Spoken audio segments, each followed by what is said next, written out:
안녕하세요, 여러분. 오늘도 정말 중대한 글로벌 이슈를 가져왔습니다. 6월 15일 기준 중동 지역에서 이스라엘과 이란 간의 무력 충돌이 심각하게 악화되고 있어요.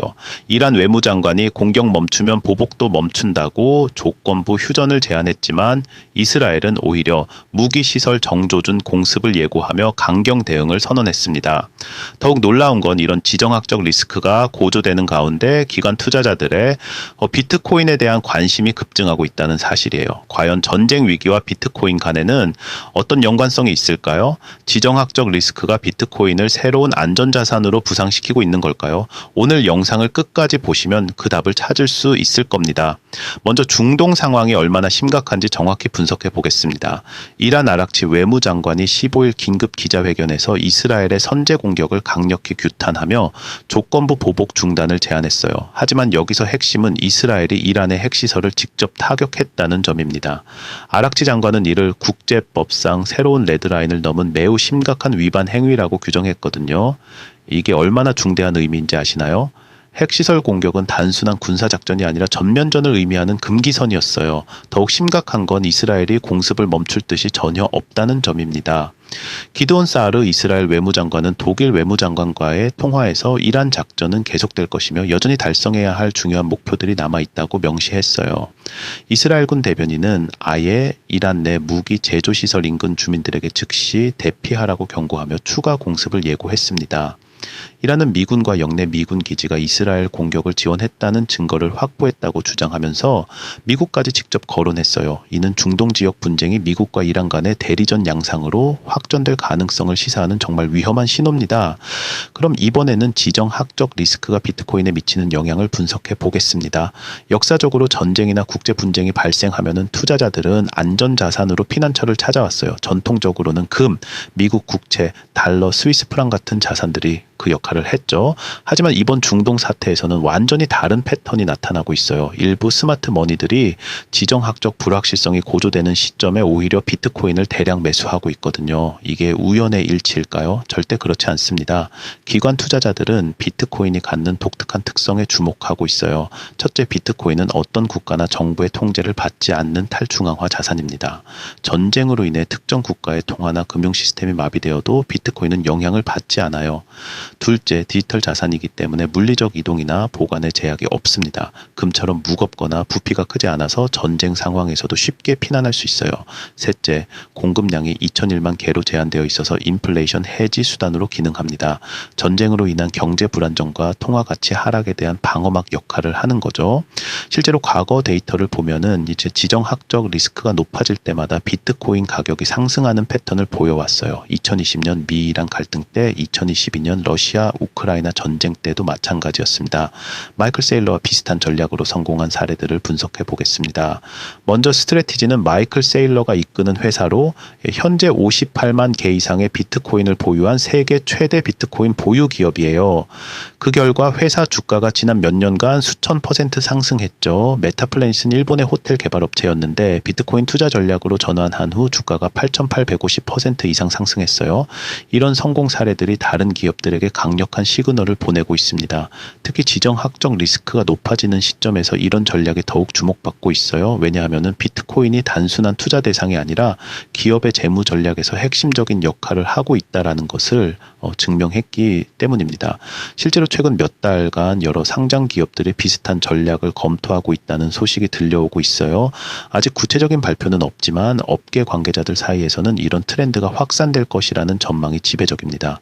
특히 인플레이션 우려가 지속되고 전통적인 현금 보유의 가치가 하락하는 상황에서 비트코인을 기업 자산으로 보유하는 것이 합리적인 선택으로 인식되고 있어요. 또한 이런 기업들의 주식은 비트코인 가격과 높은 상관관계를 보이면서 간접적으로 비트코인에 투자하고 싶은 전통적인 투자자들에게도 좋은 대안이 되고 있습니다.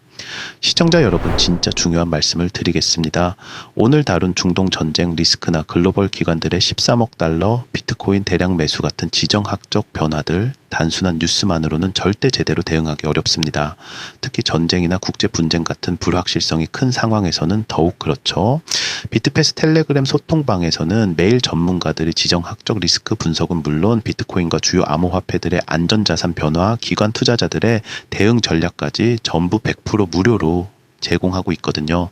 진짜 중요한 글로벌 리스크 대응이나 전쟁 상황에서의 자산 보호 전략 같은 생존 투자법들 혼자서 판단하기 어렵다면 지금 함께 하셔야 할 때입니다. 댓글창 아래에 있는 구글 링크 클릭하시면 바로 입장 가능하니 놓치지 말고 지금 바로 확인해 보세요. 그리고 지금 이벤트 진행 중이라서 구글 폼 작성하실 때 간단히 커피라고 메모하시면 스타벅스 커피 쿠폰도 드리고 있어요. 이제 두 번째 중요한 비트코인 뉴스를 분석해 보겠습니다. 마이크로 스트래티지의 공동 창업자이자 비트코인계의 전설적인 인물인 마이클 세일러가 추가 비트코인 매입을 강력히 시사했어요. 그는 X를 통해 비거다스 베리오, 즉 더 큰 점이 더 낫다는 의미심장한 메시지를 올렸습니다. 이게 단순한 말장난이 아니에요. 세일러의 발언은 항상 비트코인 시장에 큰 영향을 미치거든요. 그가 말하는 더 큰 점은 더 많은 비트코인 매입을 의미하는 암호 같은 표현이에요. 마이클 세일러가 얼마나 대단한 인물인지 아시나요? 그는 2020년부터 공격적으로 비트코인을 매입하기 시작해서 현재 마이크로 스트래티지가 보유한 비트코인이 약 19만 개가 넘어요. 현재 시가로 환산하면 약 120억 달러, 원화로 약 16조 원 상당의 엄청난 규모입니다. 더욱 놀라운 건 그의 평균 매수 단가가 약 3만 달러라는 점이에요. 현재 비트코인 가격을 고려하면 이미 엄청난 수익을 올린 상태죠. 그런 그가 지금 시점에서 추가 매수를 시사한다는 건 정말 의미가 큽니다. 특히 중동 전쟁 리스크가 고조되고 기관 투자자들이 대량 매수에 나서는 시점에서 나온 발언이라서 더욱 주목받고 있어요. 세일러는 단순한 투자자가 아니라 비트코인의 철학과 가치를 누구보다 깊이 이해하는 사람이거든요. 그가 추가 매수를 시사한다는 건 현재 비트코인 가격이 여전히 저평가되어 있다고 판단한다는 의미예요. 최근 뉴스에서는 정말 재밌고 신박한 트렌드도 나타나고 있어요. 암호화폐 부유층들이 비트코인을 매도하지 않고도 부동산을 매입하는 혁신적인 방법을 사용하고 있습니다. 바로 비트코인을 담보로 한 대출을 통해서요. 랜드 같은 플랫폼을 통해 비트코인을 담보로 맡기고 법정화폐나 스테이블코인을 대출받아서 고급 부동산을 구매하는 거예요. 이게 얼마나 똑똑한 전략인지 아시나요? 첫째, 세금을 절약할 수 있어요. 비트코인을 매도하면 양도소득세를 내야 하지만 이제 대출은 매도가 아니므로 과세 대상이 아니거든요. 둘째, 비트코인의 상승 잠재력을 그대로 유지할 수 있습니다. 매도했다면 비트코인 가격이 올라도 혜택을 볼 수 없지만 담보대출은 비트코인을 계속 보유하면서 자금을 조달할 수 있어요. 셋째, 속도가 정말 빨라요. 랜드의 경우 평균 대출 실행 시간이 9.6시간밖에 안 돼요. 전통적인 은행 대출이 몇 주에서 몇 달이 걸리는 것과 비교하면 혁신적이죠. 넷째, 유연성이 뛰어나요. 월별 상환 의무가 없고 언제든지 조기 상환이 가능해요. 비트코인 가격이 오르면 초과 담보를 다시 인출할 수도 있고요. 보통 50% 담보 대출 비율로 운영되는데 이는 비트코인을 대출금의 2배 가치로 맡긴다는 의미예요. 예를 들어 10만 달러를 빌리려면 20만 달러 상당의 비트코인을 담보로 맡기는 거죠. 이런 트렌드가 확산되는 것도 비트코인에 대한 신뢰가 높아지고 있다는 증거입니다. 과거에는 비트코인을 투기적 자산으로만 봤지만 이제는 담보 가치를 인정받는 실질적인 자산으로 인식되고 있어요. 기술적으로도 비트코인은 정말 흥미로운 지점에 있어요. 현재 비트코인은 10만 5천 달러 근처에서 거래되고 있으며 9만 달러에서 9만 5천 달러 사이에 강력한 지지 구간을 형성하고 있습니다. 이 구간에서 여러 차례 반등에 성공하면서 바닥을 다지고 있는 상황이에요. 특히 주목할 점은 지정학적 리스크가 고조되면서도 10만 달러 이상의 고점을 유지하고 있다는 겁니다. 이는 매우 의미 있는 현상이에요. 보통 불확실성이 커지면 리스크 자산이 급락하는데 비트코인은 10만 달러 위에서 안정적인 흐름을 보이고 있거든요. 이는 기관 투자자들의 지속적인 매수가 가격을 떠받치고 있다는 강력한 증거입니다. 볼린저 밴드를 보면은 밴드 폭이 점점 좁아지면서 큰 움직임을 예고하고 있어요. 상대 강도 지수 RSI는 50 근처의 중립 구간에서 상승 전환 신호를 보이고 있습니다. 맥디 지표도 골든 크로스를 형성하려는 조짐을 보이고 있어요. 온체인 데이터도 매우 긍정적입니다.